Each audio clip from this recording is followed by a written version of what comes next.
Alright, I'm a bit apprehensive about doing a video like this, considering I rarely invest in new projects. I was looking around YouTube and there's really not too many videos talking about PulseChain. That may be due to the fact that it's a second project from Richard Hart, the founder of Hex, which has faced a lot of scrutiny from the crypto community. I'm not really going to be talking about Hex in this video other than the ties between PulseChain and Hex supporters. If you want to learn more about Richard and Hex, you're going to have to do your own due diligence. What I am going to talk about is the use case of PulseChain, why I do not believe it's a scam or a rug pull, and lastly, depending on how much time I have left, I'm going to show you how to participate in the upcoming airdrop of PulseChain coins after the 17-day sacrifice period ends. So, what exactly is PulseChain? Well, PulseChain is a fork of Ethereum, and its primary goal is to improve the Ethereum network, thus reducing fees, which often are quite extravagant. As Ethereum is open sourced, PulseChain developers will be able to take some of the burden off of the Ethereum developers, as 90% of the network is currently worked by only 5 developers. The launch of PulseChain is the largest airdrop in history. Thousands of Ethereum-based tokens and NFTs received their free PulseChain versions. So for every ERC20 token, there'll be a PulseChain version, which all currently have an undiscovered value until we go to market. You'll have the original version, and then you'll have the P version. PulseChain is quite easy to use. It works seamlessly with the MetaMask wallet. As we said, there'll be lower fees. PulseChain increases the throughput of Ethereum 4 times by using 3-second time blocks, by replacing proof-of-work miners with proof-of-stake validators. PulseChain doesn't waste energy. So before Ethereum makes the transition to proof-of-stake or proof-of-work, PulseChain is already going to have a ready and working product. Pulse has 0% inflation, validators only earn fees, and 25% of the fees are burnt to reduce the circulating supply. So PulseChain will be deflationary. And PulseChain's native token Pulse can be staked and delegated to validators that reward the delegators with the largest percentage of fees.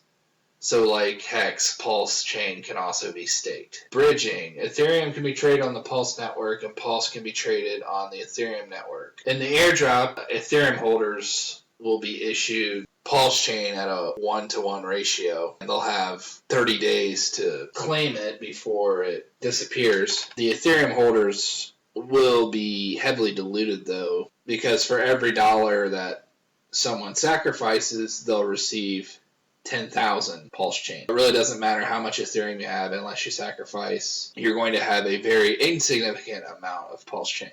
And then thousands of ERC20 tokens can trade on PulseChain Uniswap, as well as exchanges may list Pulse and any of the thousands of tokens on the PulseChain network. Just like for the other tokens, Hex will also have an eHex version on the Ethereum network, as well as a PHEX version on the PulseChain network. Here's why PulseChain's legit. What Hex holders lack in size, they make up for in commitment and loyalty. They call themselves Hexicans. You'll find them all over Reddit, Twitter, YouTube defending Hex and Richard Hart. Some of these guys have made a lot of money with Hex, and right off the bat, they're going to be supporting PulseChain. These dudes are very sticky, and they should help PulseChain in the early days, ensuring that the floor doesn't fall out. In addition to Hex holders, you have whales from other projects flooding in. As of last night, the biggest sacrificer just dumped 10,000 ETH into PulseChain. We can check that out on Etherscan. That was a little under 20 million USD. Here's this whale's Ethereum wallet. He still has about 80,000 ETH left. Before he sacrificed, he had, I think yesterday, Ethereum was around 2,000. So he had 160 million USD worth of Ethereum. That's a pretty big risk for him. It's over, yeah, it's over 10% of his ETH bag. I'm pretty sure he's not expecting a rug pull anytime soon. We go back, and this is the sacrifice wallet for ERC20 tokens. And this is I remember this address. This is the one I sent from. There's several other designated wallets for Bitcoin, Binance, and several others. But most of the sacrifices are coming in the form of Ethereum or ERC20. You can see every minute or so people are sacrificing ETH. The most recent one, 0.01. But you got all sorts of amounts. Anywhere from 1/10 of an Ethereum to 1 Ether. There's 4, and there's been some big ones. You can drop this down and see what kind of tokens. Right now they only have 386 ETH in this wallet, and it looks like they're mostly converting to Hex. So take that for what it's worth. They must not have a lot of faith in the price of Ethereum the next couple of weeks. You got some of it in stable coins, and here's some of the other big tokens they have on there, like Chainlink, Uniswap, Polygon. The sacrifices are approaching 300 million. That's a lot of faith in PulseChain. Me personally, I'm not hesitating to go ahead and make another sacrifice. When you add in sacrifice Bitcoin, we're probably well over 300 million. Another point that gives me confidence is if we come over to the Sense Research Foundation. This is a legit charity that Richard Hart works with. If we click on the donate button, so Richard has set up a second way to sacrifice, which is 100% going to SENS, a nonprofit organization that conducts very important research into diseases and aging. If this was all about money, there would only be an option to sacrifice onto the PulseChain website, where you get 100% rewards for your dollar sacrifice. If you donate to SENS, you get 75% of USD value, although it is a tax write-off. My last point on legitimacy, when PulseChain first came to my attention, I started looking into Richard Hart. I had heard a lot of bad things about him. There are things that people love about him, and there's also a lot of things that people hate about him. That's for you to decide. The important thing I will say about him here is that Richard already has money. And I would say the thing he cares about the most is what others think about him. If you take a look at this Twitter account, which is like a highlight reel of comments Richard made on one of his daily streams. And I'll draw your attention to the tweet at the top from July 11th. Richard said, "I'm in this for the glory. I'm not in it for the money. I'm in it to know I did the best I could." If his new project ends up not working out, or his plan is an exit scam, his reputation is toast. No one in the crypto community will take him seriously ever again. He'll never be able to show his face. No one's going to watch his YouTube streams. He won't get any interviews. He'll be done. And if you know Richard, that would be terrible for him because he wouldn't get to show off anymore. Richard is very proud of the Hex project, and if he didn't have good intentions and a lot of confidence that PulseChain is also going to be as successful as Hex, I don't think he'd be launching PulseChain, because if PulseChain doesn't work out, it's going to end up hurting Hex. So what's good for PulseChain is good for Hex. What's good for Hex is good for PulseChain. I will now end the video by showing how you can get in on PulseChain during the sacrifice period. We just went under 15 hours left in the first 5-day period, where for every dollar sacrificed, one receives 10,000 sacrifice points. After the first day of this video, every day the rate will increase by 5%. Until the last 3 days, you will also get a volume bonus multiplier. The more you sacrifice, the higher your bonus will be. The last 3 days, starting with day 17, there will only be a flat bonus.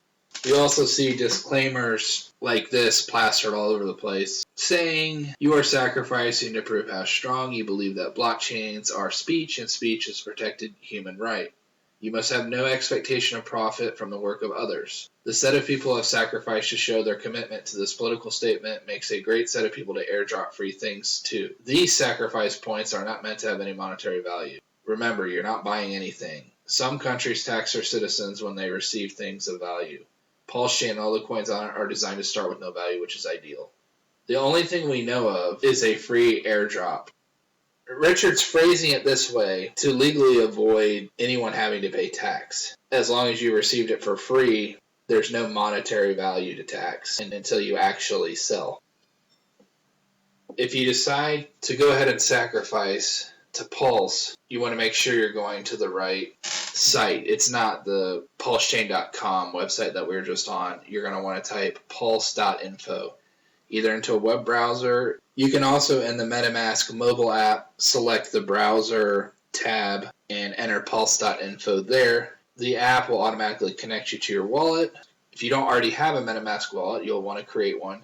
It's the surefire way to make sure you actually get your airdrops Pulse. So if you're on the browser, you'll get the web extension for your wallet, and the pulse.info, you'll connect the wallet, and a new window will open up. Go ahead and click Next and Connect. And there's our wallet that's connected. And you'll select the network. These are all the coins that you're able to sacrifice. If you have some Bitcoin laying around or something else, instead of having to swap it out, you could just directly sacrifice it.